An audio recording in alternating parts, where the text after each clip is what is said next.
In this video we'll deal with measuring performance in operations. Now this is one video amongst several on the topic of performance indicators, and it's very well worthwhile looking at the other videos in the series as well.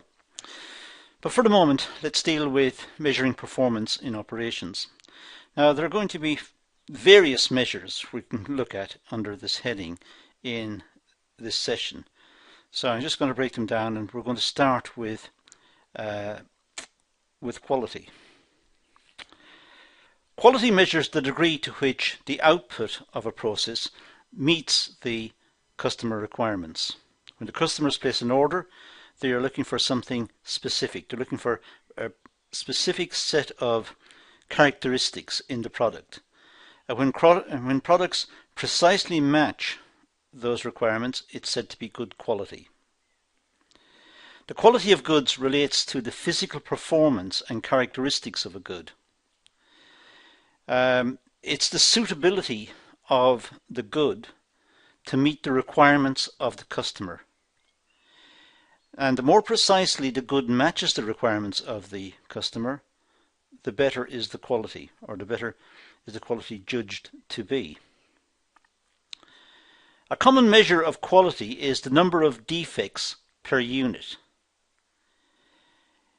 which is computed by dividing the total number of defects found by the number of items examined. So if 100 items are examined and 20 are found to be defects, then it's a 20% failure rate. It depends on how samples are drawn and how many items are inspected and the way the samples are drawn and so on. But we have to get some sort of measure of quality, and sometimes, depending on the nature of the product, we can identify a product as good or bad in very clear terms. It either passes a set of tests or it fails a set of tests. However, the vast majority of products are not that clear cut. Sometimes the quality is judged subjectively. It's judged based on other attributes, and we'll see some of these later in this particular video. Sometimes people judge them on aesthetics or on style or whatever. So we'll talk about those later in this session. Non-conformities per unit are often reported as rates per thousand or per million, and the measure is DPMO, defects per million opportunities. We'll come across this DPMO, or this concept of measuring per million opportunities. We'll talk about this as we go through the session, but that's really how we measure the non-conformities per unit, the number of items that don't conform precisely to the requirements of the customer.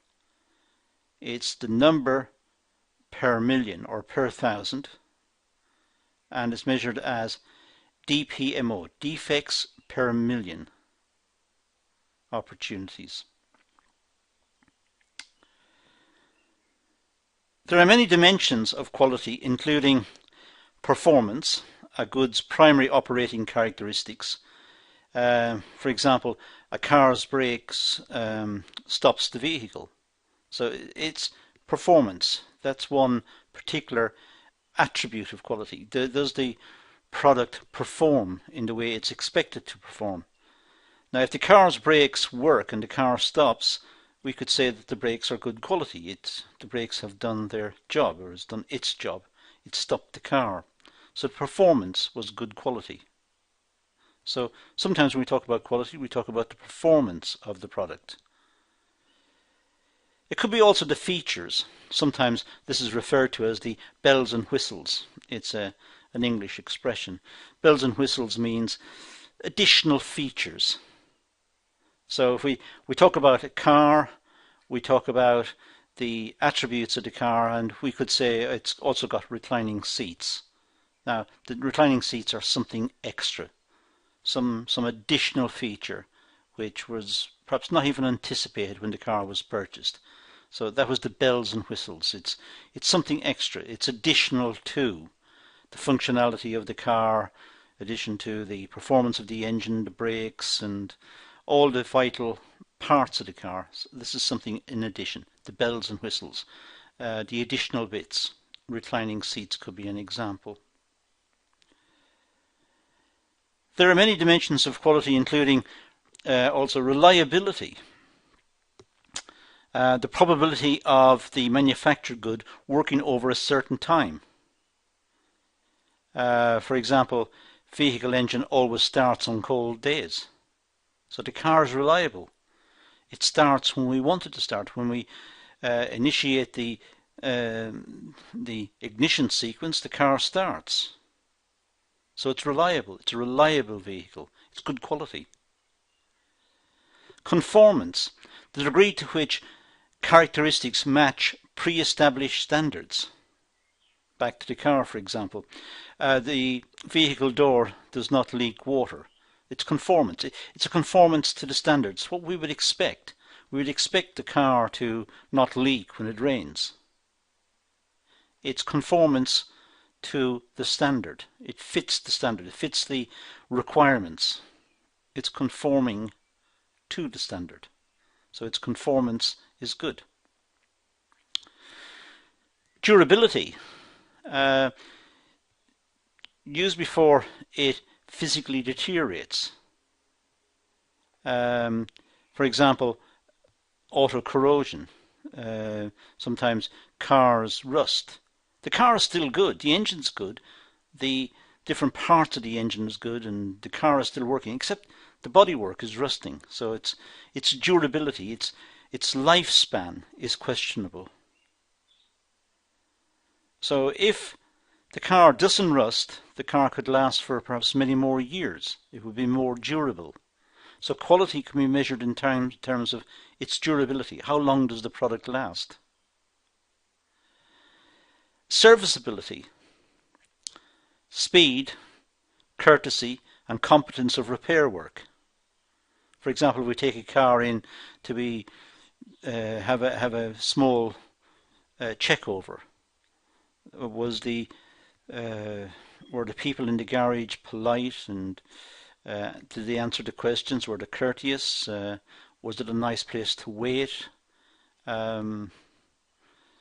Was it a speedy service? Did we have to wait a long time before the car was dealt with, or was it dealt with fast and efficiently? What was the serviceability? And that's part of the quality of the product. And the aesthetics. How good a manufactured look does it have? The good, it should appear pleasant. It should feel good to drive if it's a car. It should have proper sound. The engine should not make loud noises, and it should fit with the taste of the person. So let's say a car, the vehicle style and the colour of the car. It's aesthetics. It's the way it appears. That's how nice is the car. How nice does it look? How appealing is the car? What's its aesthetics? So we can judge quality on various fronts: durability, serviceability, reliability, conformance. So we have various measures of quality.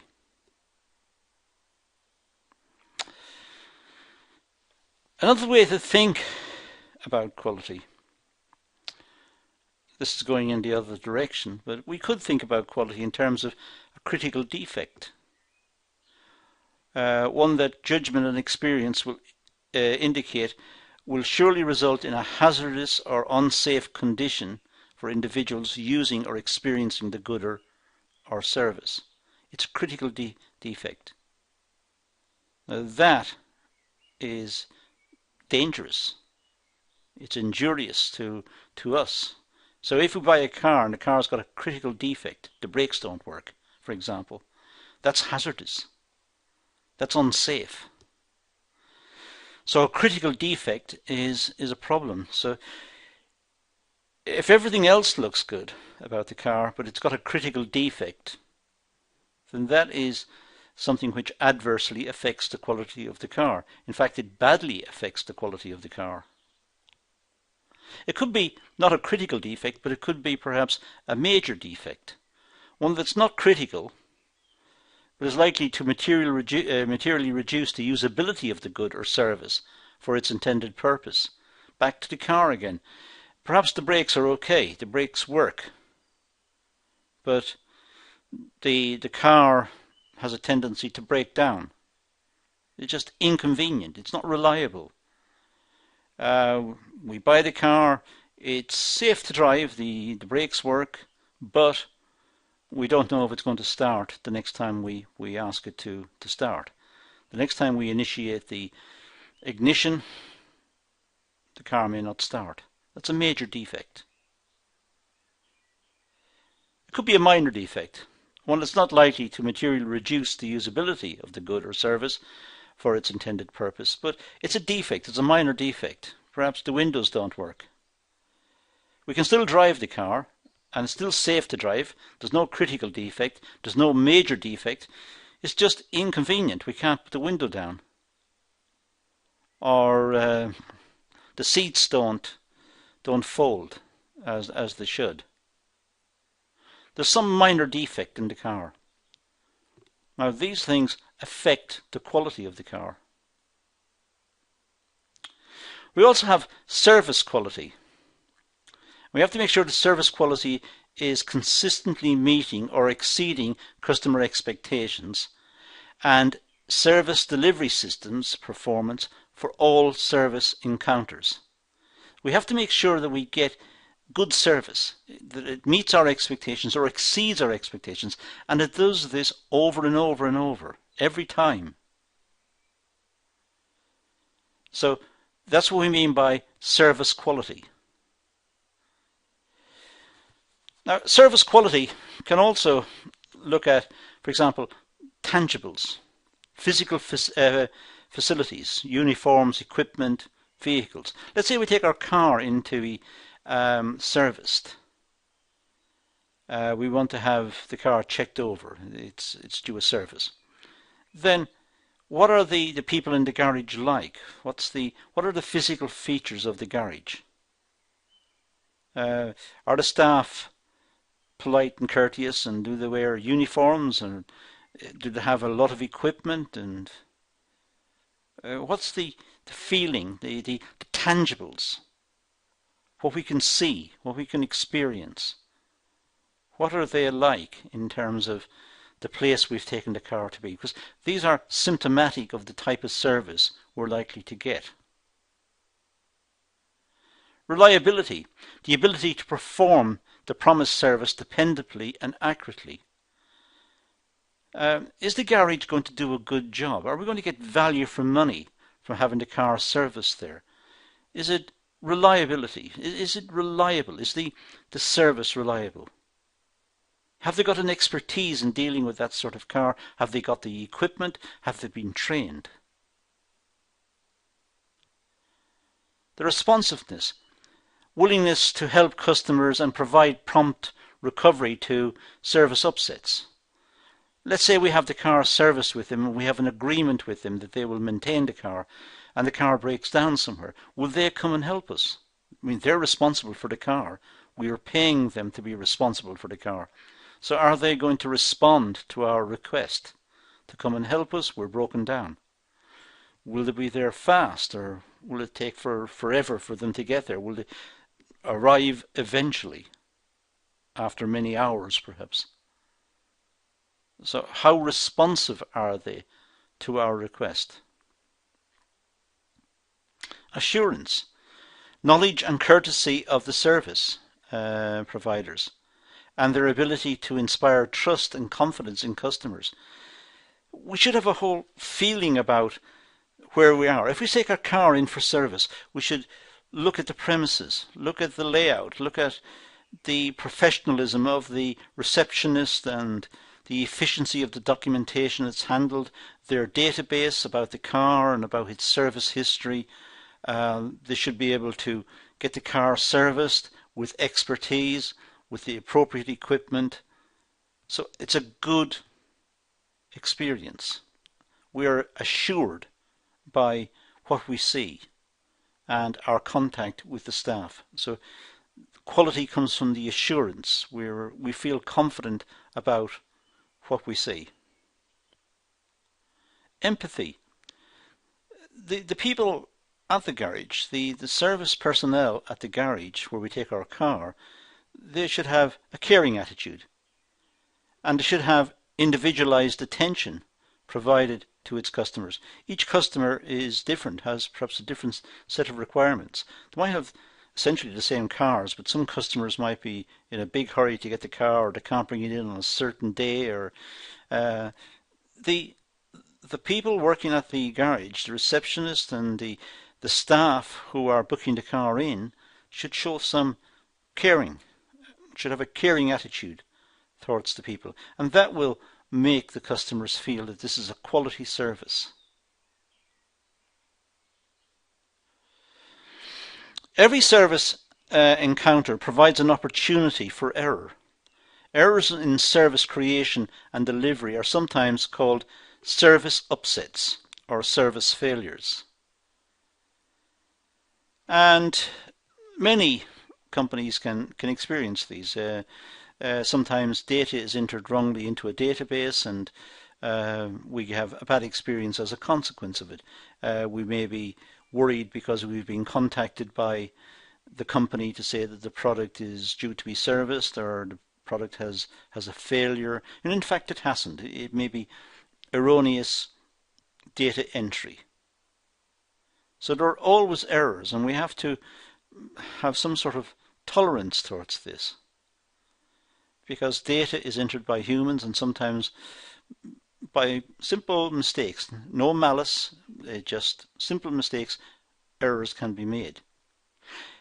If the frequency of the errors is very high, then it suggests that there is some issue with quality. But a one-off, we should have some tolerance of that, in particular if it doesn't majorly inconvenience us.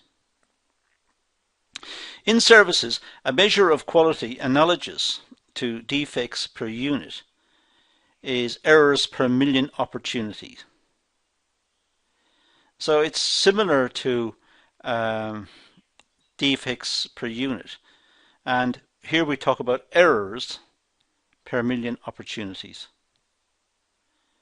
So with products it's defects per million opportunities. With services it's errors per million opportunities. Million opportunities means there are a million contacts. For every, well, let's say, for every million contacts, how many errors are made? And that's how service quality can be assessed. How many errors per million contacts with customers, per million opportunities. Environmental quality focuses on designing and controlling work processes to improve the environment. So that may also be an issue in service quality, to ensure that the overall service fits in with our requirements, but also does it in a way that is compatible with all our obligations towards the environment. So the service itself is conducted in a way which is responsible, and that's part of the service quality. Example of errors per million opportunity. Well, a hotel might determine that there are 100 opportunities for errors during the hotel check-in process. And yesterday the hotel had 200 check-ins, so the total opportunities for errors is 20,000. Well, per million opportunities there's 100 opportunities for errors. And yesterday there were 200 check-ins. So the total opportunities for errors is 20,000. 20,000 per million opportunities. So 20,000 per million opportunity. Now, the quality personnel, the people who are responsible for quality, usually the marketing section, who may be particularly keen on ensuring good quality service, good quality product, whether if it's a physical product, reducing the defects and promoting the image of the business, if it's a service one, reducing the errors.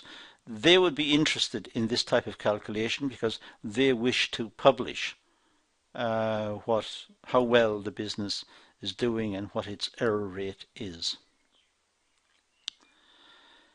Take a different example. A total of 40 service upsets were recorded by well-trained hotel check-in staff for an error rate of 40 over 20,000, or 2 per 1,000, which is equivalent to 2,000 errors per million opportunities. And again, as to whether that's good or bad depends on what's the norm for the industry, what can be reasonably expected. In truth, as long as we're dealing with people dealing with people, as in hotel situations, there will be errors and there will be misunderstandings. It's whether the errors continue and are perhaps growing in number, or whether there's no learning from past errors. These are symptomatic of quality issues, and this is what must be addressed. Now let's look at time, because time is another issue involved in measuring performance. Time relates to two types of performance measures. The speed of doing something, if you like, the average. So it's the speed at which we do something. So that's what we mean by time. How long does it take us to do it? What's the speed of doing it? So if we're making a product, how long does it take to make the product from start to finish? That's what we mean by speed. And secondly, the reliability of doing something, which is the variance. So we could work out the speed, we can work out the average speed. It takes on average a half an hour to make something. Well, what's the reliability of that? Is it always a half an hour? Or does it vary between 25 minutes and 40 minutes, or 25 minutes and 35 minutes? Where does it vary? What's the variance? So it's very much like statistics. We have an average and we have a standard deviation. In this case, actually a standard deviation squared is called variance. But in this case, we're simply talking about the average time for something to happen, for something to be done, and the reliability. In other words, what's the variance? How reliable is this figure? Once we've worked out the average, how reliable is it? So what's the variance? We've also got processing time, the time it takes to perform some task. So we should, although we now know about time in the context of the average time taken and the variance, what's the spread around the average, we should also look at the processing time. How long does it take to perform some task? And the queue time. The queue time is a fancy word for wait time. It's a fancy way of saying the waiting time. Time spent waiting. So sometimes tasks have to be lined up and we have to wait for tasks to be ready to be undertaken. So sometimes jobs are in a queue. And if we're looking at performance indicators, we should look for queue times to see what jobs are waiting to be done. Why are they waiting? Are they waiting because there are bottlenecks in the production system? Is there something stopping the jobs from not running immediately? So what's the queue time? And also the cycle time refers to the time it takes to accomplish one cycle of a process that performs work. So one cycle is from start to finish. If a particular set of tasks come together, one follows the next, then what's the cycle time? How long does it take to complete the cycle, to move from the start to the finish? What's the cycle? So when we talk about time, we're talking about various measures of time almost, or concepts of time. We're talking about the average speed, we're talking about the variance, we're talking about not just the average, but what's the likely spread around the average. We're talking about the processing time. How long does it take to perform a task, one task? How long does it take to perform that task? The queue time, what items are waiting to be completed and why are they waiting? What's wrong? Why can't they be done now? And the cycle time, how long does it take to complete all of the tasks to complete one particular job? One job may be made up from several tasks. So how long does it take to complete all the tasks? What's the cycle time? We've also got this concept of manufacturing lead time, which represents the time between the release of an order to production and shipment to the customer. So the lead time is how long does the customer have to wait? So the customer places an order today and receives the goods in a week's time. The lead time is 1 week. The order was today, next week they receive, this time next week they receive the goods, so it's 1 week lead time. So it's a measure of how long customers have to wait. Generally speaking, short lead times are good. Customers like short lead times because they get the goods faster and they're able to plan more effectively. They don't have to plan ahead. The further into the future people have to plan, the more uncertain they are of the likely outcomes. So generally speaking, we like short lead times. And as customers, in fact, we like short lead times. We place an order for something, we like to get it as fast as possible. We like to enjoy it now. We don't want to wait for a long time. If you want a new car, and we can afford a new car, and we want it, we place an order, and the salesperson say it'll be delivered in 6 months. The lead time is 6 months, let's say. That's a long time. If they said a month, that's a long time. I'd like the car now. I'd like to pay for it now and go outside and get into it and drive away. So I would like an immediate delivery. But I know the world in which we live, we have to wait. There is a lead time. The car has to be made before I can drive it away. Purchase lead time is the time required to obtain the purchased item, including order preparation, supplier lead time, transportation, and receiving and storage. So purchasing lead time is the time to obtain a purchased item. So the manufacturing lead time is the time within the company. The company receives an order and it sets about making the product. That's the manufacturing lead time. From the moment it receives the order to the time it completes it. So that's within the company. The company receives the order, the company makes the product. The manufacturing lead time. How long does it take from the time it receives the order to the time it makes the product ready for dispatch? Manufacturing lead time. The purchase lead time is that amount. It's the manufacturing lead time plus the order preparation time, the supplier lead time, the transportation of the product from the company to the sales point, the receiving, storage, all the associated paperwork that may have to go on after that, registering. So purchase lead time is longer than manufacturing lead time. Purchase lead time includes manufacturing lead time, but it includes all of the other services that come with a product.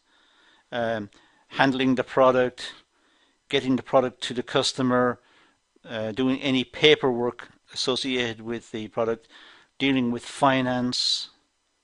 So there are many issues, and with purchasing lead time, it's longer than manufacturing lead time. Sometimes processing cycle and lead times are used interchangeably, making things confusing in the real world. So it's always best to seek a definition of these terms to see how the organization is using it. They do vary from organization to organization, but the logic that we've presented here on this slide is accurate. In other words, the purchasing lead time is longer than the manufacturing lead time. The manufacturing lead time is included in the purchasing lead time. The purchasing lead time is manufacturing time plus all of the other paperwork and distribution and transport and all of the things that go with making the product. So purchasing lead time is longer. Flexibility is another issue in manufacturing and in measuring performance in particular. Flexibility is the ability to adapt quickly and effectively to changing requirements. That's what we mean by flexibility, is to be able to change quickly and effectively, to move around production lines, to change machines over from one type of production to another and do it so quickly and efficiently, to change what the company is producing to perhaps a new product, to do so quickly and efficiently. It's more flexible. Goods and services design flexibility is the ability to develop a wide range of customized goods and services to meet different or changing customer needs. So customers don't have continually one set of needs. Customers like new products, they like variations on a product, they like flexibility, they like to be able to change. So the onus is on businesses to be able to produce a variety of products, or to be able to vary the product, vary its design slightly, vary its colors, vary its texture, vary its functionality. To be able to do so at the same time maintaining its production, maintaining the core of its business, but it's flexible. It's able to bend to accommodate customer requirements, because customers' requirements are constantly changing. We've also got volume flexibility. That's the ability to respond quickly to changes in the volume and type of demand. Some businesses take this as in their course. They take this as done. This is what they do. Some businesses are tuned up to this completely. For example, businesses that experience high seasonal demands. Now, they try to diversify so that they're using their assets throughout the year, but their main sales are at particular times of the year, say around Christmas time. Or their main sales could be over the summer season. So what they need to do is step up production at certain times, or in the rest of the year produce for stock. Now they're taking a risk if they produce for stock, but sometimes they have no choice. They have to produce for stock in order to keep the business running, to keep the machines running, to keep people working. But producing for stock means problems with cash flow. They must have the resources in periods when they're not making sales to be able to keep going. So if it's a highly seasonal business, what they will try to do, chances are, is to diversify production, to make other items which match other times of the year, or to make other items which are constant throughout the year, have a demand which is constant throughout the year. And for the seasons, they will step up production to try and meet seasonal demand. Volume flexibility is a problem for businesses, and seasonal factors are big problems for business. To try and accommodate extra sales at particular times of the year. And then after that time of the year, sales may drop to almost nothing. But the business must continue. So there is a problem of planning and accommodating this variation in demand.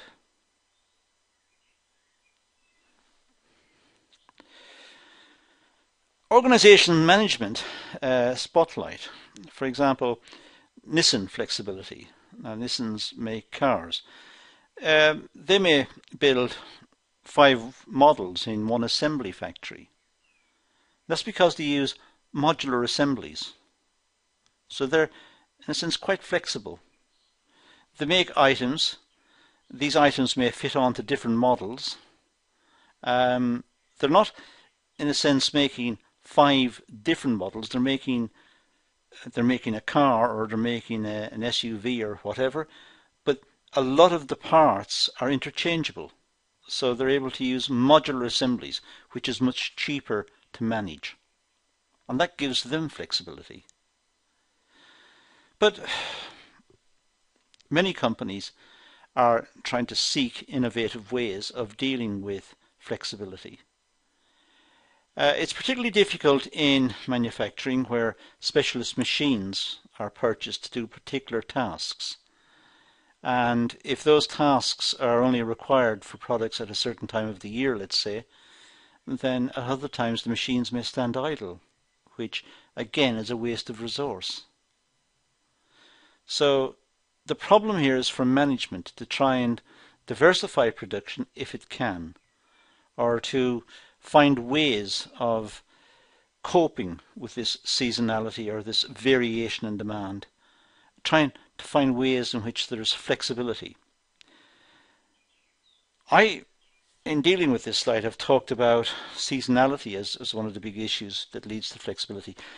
It's important to note that there are other problems associated with flexibility.